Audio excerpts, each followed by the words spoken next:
Hello and welcome to another What's Inside. Today we're looking at a Ouija board, or Ouija. They've trademarked both versions of it, so it doesn't matter which way you say it.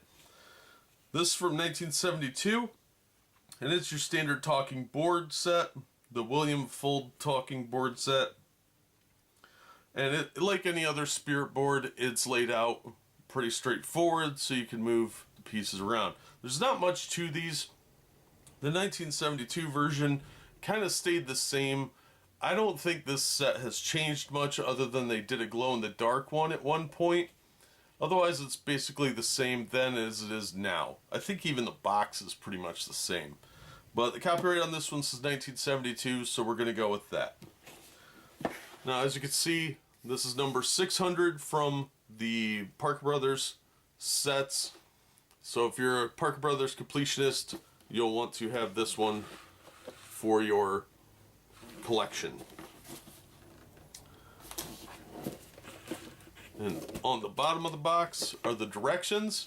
It's a real straightforward game. It's literally like 4 paragraphs here.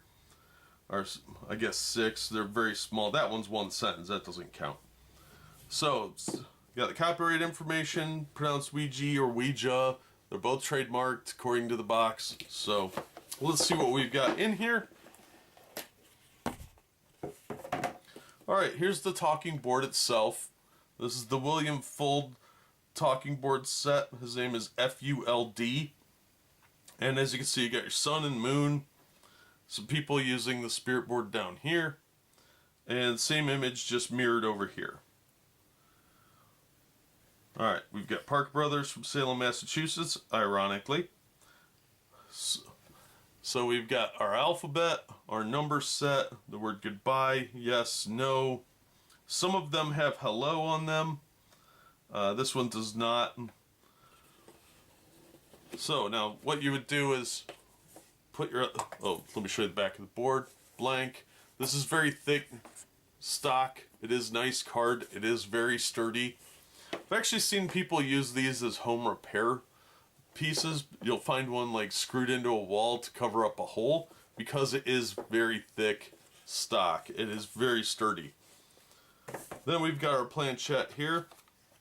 This is just a little plastic arrow effectively with a nail inside of it, so you'll want to be careful about that. The plastic piece does break over time. It's cheap plastic. This one's aged pretty heavily. You really can't see it very well in here, but it's got a nail through it, supposedly to help guide the energy or whatever. And that piece goes right in here, of course. These usually came pre-assembled, but that piece does pop out like you saw. And on the top it says Ouija, Regulation U.S. Patent Office, William Fold Message Indicator, Parker Brothers Inc., Salem, Massachusetts, USA. So, it's just a piece of plastic with 3 little nubbins on the bottom there to help guide it along and keep it from scuffing up the board. You'll want to make sure those are there, and the plastic piece is full in one piece with this and the nail inside. These do break over time because they do get kind of fragile. It is fairly cheap plastic all around.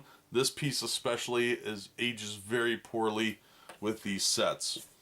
Now what you would do is put the planchette on here, and 2 or more people would put their hands on it and it would move around and you'd be talking to the dead or whatever.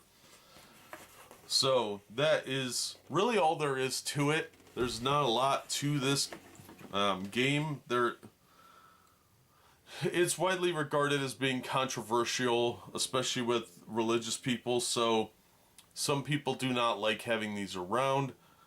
Others don't seem to mind, but the controversy aside, there's not a lot of components to the game itself. It is Parker Brothers, so everything is pretty well made. The board is especially well made, but for the price that you pay for these in the store, a lot of people feel kind of ripped off because the quality just does not outweigh the fact that there's so little to it.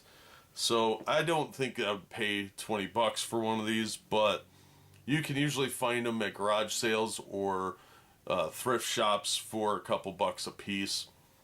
And that's usually the best way to pick it up if you're going to get one of these. And there are slight variations. Like I said, they did a glow-in-the-dark one. Sometimes there's different order on the boards, that sort of thing. Parker Brothers is pretty consistent with theirs, but there are other talking boards out there, or spirit boards, depending on what you call them in your spiritualist circle. So be aware of that. But this is the 1972 version. It's the most popular one, and it's consistently stayed pretty much the same since then. So that's what's inside. You heard what I had to say about it. That's going to do it for this one. Sorry it's a short video. As always, thank you so much for listening and supporting the channel. If you enjoyed the video, give it a thumbs up and subscribe so you don't miss future unboxings and reviews. And we hope to see you on the next one.